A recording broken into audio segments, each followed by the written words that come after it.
ça permet effectivement de remplacer les claviers directement sur n'importe quelle application que je veux utiliser avec la tablette ou un téléphone, un smartphone. Voilà. Donc effectivement là, qu'est-ce que je fais? J'arrive sur n'importe quelle application où je vais prendre des notes. Et là, je démarre, je vais écrire directement. Cette application peut reconnaître 25 langues.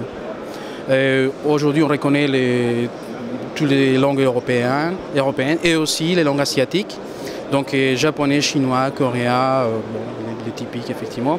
Et on essaye effectivement de pousser plus loin. On va intégrer d'ici à juin arabique. C'est très important. C'est un peu complexe parce qu'il faut écrire de l'autre côté. Mais effectivement, on a déjà intégré ce type de solution dans nos applications desktop. Donc effectivement, dans le Mac, Windows, on trouve déjà des applications faites par nous qui effectivement permettent la reconnaissance des 30 langues différentes. Des applications faites par vous ou qui intègrent votre API? C'est directement des applications faites pour nous. En fait, c'est Vision Object qui a fait des applications, mais aussi on fait des API qui des sociétés sont intégrées.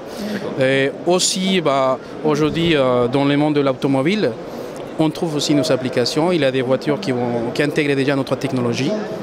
Et donc effectivement, les gens permettent d'utiliser la voiture normalement et ils ne vont pas aller sur un clavier pour taper des indications. C'est directement un petit touch panel comme on trouve sur les PC. Et la personne va caractère directement, il va s'afficher directement sur l'écran des GPS et là il va partir effectivement au Paris, destination finale. Et c'est pas un peu paradoxal de sortir une API qui permet de travailler avec la reconnaissance d'écriture et un stylet alors qu'on est sur des tablettes qui maintenant sont multitouch et où on n'utilise plus de stylet? Ça c'est un stylet, franchement je peux utiliser les stylets, je peux utiliser le doigt normal. Pour moi c'est pareil. Pour moi, l'utilisation, soit j'utilise les doigts, soit j'utilise les stylets. Peut-être dans le monde de l'éducation, si on prend les enfants, bon, ils vont toucher l'écran, mais par contre, peut-être en futur, les enfants, est-ce qu'ils vont être plus confortables avec l'écriture des doigts ou un stylo? On ne sait pas. Voilà. Donc aujourd'hui, nous, on supporte les deux. C'est une application des prises de notes. Ça, c'est sur iPad. C'est une version effectivement démonstrative. Aujourd'hui, directement, là, je peux utiliser mon doigt. Je peux utiliser aussi un stylo. Je vais écrire directement sur l'écran. Et il va faire la conversion. D'accord.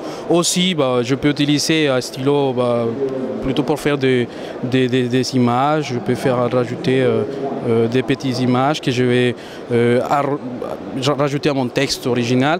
Et après, effectivement, ça, pourquoi pas, partager avec des gens via Facebook, Twitter ou envoyer par email, PDF, etc. Et effectivement, c'est une version qui est en cours de développement. Aussi, on va intégrer des fonctionnalités. Donc, on va intégrer effectivement la possibilité de, imaginez-vous, avec les nouvelles iPad qui va sortir avec un appareil photo numérique, prendre une photo, rajouter la photo directement, intégrer et faire des annotations à côté de ces photos. Comme aujourd'hui sur les appareils Android. Donc, l'appareil Android, un appareil photo numérique, on peut intégrer ça directement. Aujourd'hui, ça existe et on peut le faire. Donc voilà, celui-là, c'est pour montrer qu'effectivement, notre technologie peut marcher sur Android, sur iPad, aujourd'hui aussi sur Symbian, Windows Mobile. Donc voilà, il n'y a pas de limitation.